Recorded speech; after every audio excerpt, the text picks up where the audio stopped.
নমস্কার, আমি রেখা। সিটিভিল কুকিং চ্যানেলের পক্ষ থেকে সবাইকে স্বাগত জানাই। আমি আজকে আবার একটা রান্না নিয়ে চলে এসেছি। সেটা কিন্তু গ্রাম্য পদ্ধতিতে বানাই। আর আমরা যখন গ্রামে যাই এটা খুব মজা করে খাই। আমি না, আমার হাজবেন্ডরা খাই। তো কি খাই সেটা একবার দেখাবো তোমাদেরকে।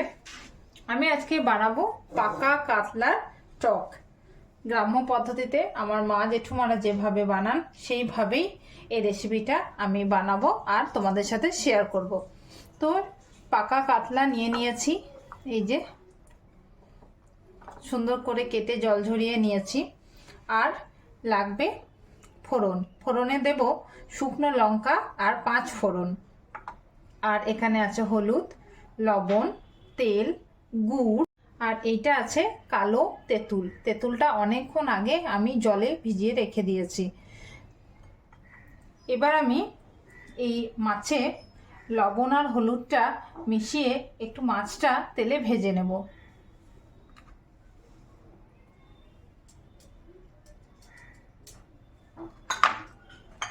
লবণ,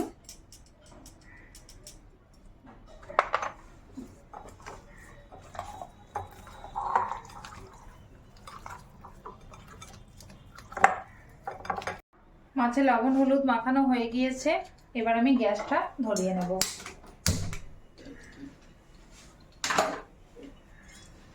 এর মধ্যে দিয়ে দেব তেল।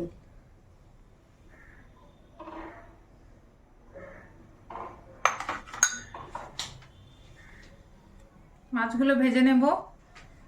মাছ এবার ভেজে নিই।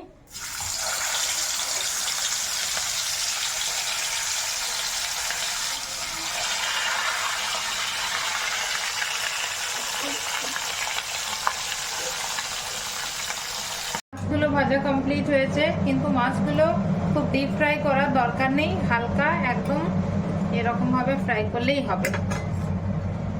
এবার আমি এই তেলের মধ্যে দিয়ে দেব শুকনো লঙ্কা আর 5 ফোড়ন। এটা একটু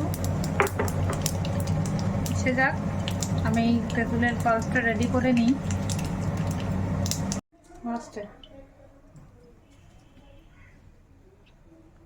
দেখো পাল্পটা রেডি করে নিলাম। এবার দিয়ে দেবো এর মধ্যে।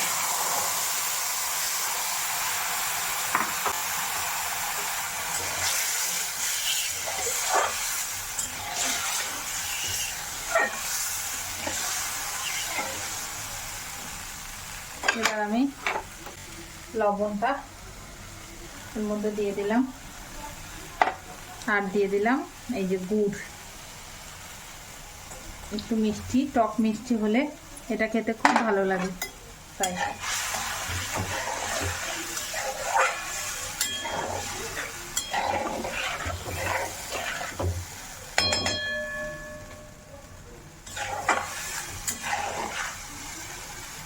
দেখো এইভাবে গোল উঠছে। এই যে আমি এবার মাছগুলো দিয়ে দেব। ভেজে রাখা, অল্প ভেজে রাখা মাছ এর মধ্যে দিয়ে দিলাম।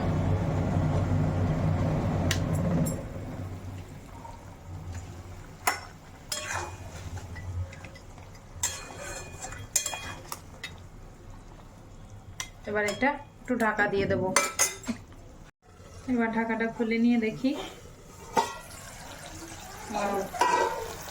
হয়ে গেছে।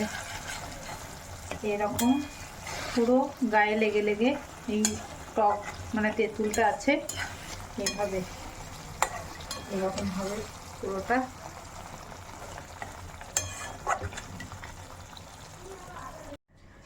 আমার রেডি যে টক, কাতলা মাছের টক তেঁতুল দিয়ে গ্রাম্য পদ্ধতিতে এটা বানিয়েছি।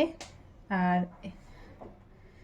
এটা টেস্ট কেমন হয়েছে জানতে হলে দেখতে হবে সিটিভিল ব্লগ চ্যানেল।